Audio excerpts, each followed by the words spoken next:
The trench warfare between the government and pharmacists has intensified, so who's to blame for this increasingly dangerous game?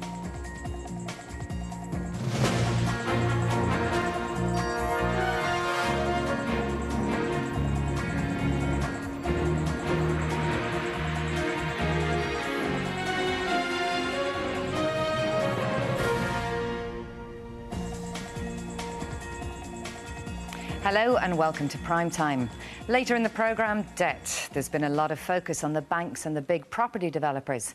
But tonight, we'll be looking at the huge levels of personal debt that we're carrying and at what happens when you can no longer afford the credit that was so easy to access during the boom.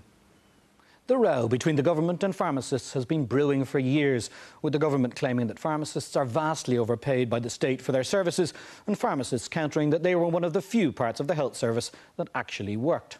Any hope that this dispute could be resolved without involving patients evaporated at the weekend when hundreds of pharmacists ceased providing drugs under government schemes. We'll be talking to the Minister and the pharmacists about this dangerous game of brinksmanship. But first, this report from Katie Hannon.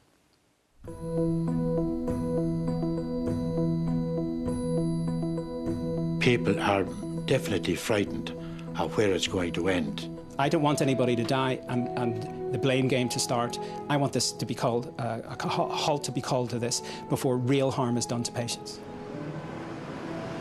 It's now 6 days since hundreds of pharmacists right across the country pulled down their shutters in their dispute over payments for community drug schemes. As those pharmacists who are continuing to dispense drugs come under unprecedented pressure and fears grow for the sick and the elderly who depend on them, this bitter dispute looks no closer to resolution. Just how did it come to this? Historically, pharmacists were protected by strict regulations that warded off competition and guaranteed profit margins. But the past decade saw most of these restrictions stripped away. Bit by bit, the business-related restrictions in relation to this profession have been removed by the state. So I suppose the last big kind of issue there, really, in relation to the way this profession is regulated, has to do with the price of medicines. And that's where we are today. This is the final stand for battle-weary pharmacists. Having lost the war on deregulation, they are determined to fight to the end against an overhaul of their drugs payment package, which they view as further evidence of a government that is out to get them. When the PDs were in partly coalition government, they deregulated the market. It was seen as a restrictive practice. And since then, the number of contracted pharmacies has risen from approximately 1,100 to, I think it's 1,560 at this point. So it would seem that the HSE's intention now is to reduce the number of pharmacies by financial attrition back down to the level of the year 2000, 2001. The Department of Health, for its part, has appeared increasingly hardline after earlier bids to cut the payments to pharmacists were thwarted by protests and court actions. Armed with new legislation, the Minister appears determined there is no going back to a system of payments that cost the Exchequer dearly. That system was complicated and ultimately expensive. For their medical card customers, pharmacists received the factory gate price, plus 17.6% wholesalers markup and a dispensing fee of €3.60 per item. Under the drugs payment scheme, pharmacists were reimbursed the cost of the drugs, plus the wholesaler's margin, plus a 50% markup, as well as a dispensing fee of €3.16 per item. This 50% markup on prescription drugs for drug payment scheme customers has actually been in place for a long time. It's been there since the 1930s or 40s. It's just been there. It's really only in the last number of years that people have begun to look critically at this and ask the question as to whether it's kind of right and proper in this day and age that a particular profession or a particular business should get should be automatically entitled to a guaranteed margin on the things that they sell. That guaranteed margin has now been cut to 20%. But that's not the only cut the pharmacists are being asked to swallow.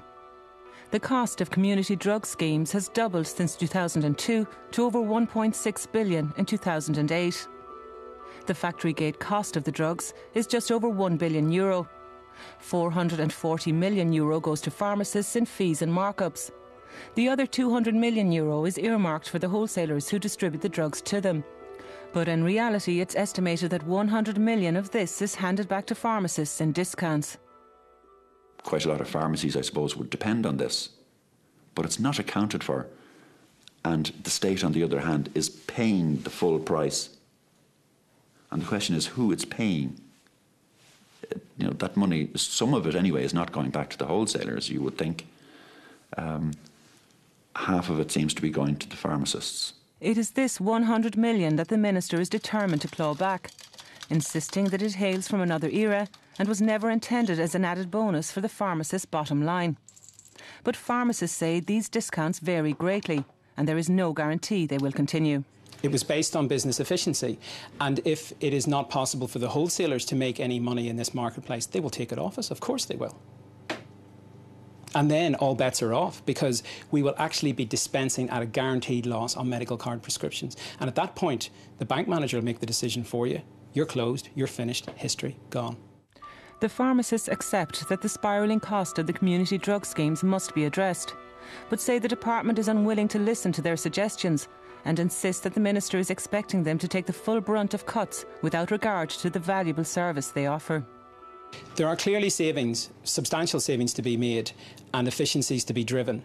But I think there's a right way to do it and there's a wrong way to do it. The way she's doing it is going to cause the greatest harm to pharmacies in socio-economic deprived areas in urban centres like here in Coolock or in rural Ireland. And what's going to be left is a big shopping centre conveyor belt, depersonalised service.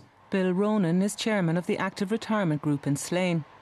The only pharmacy in this County Meath village has closed because of the dispute. I am 81 years of age.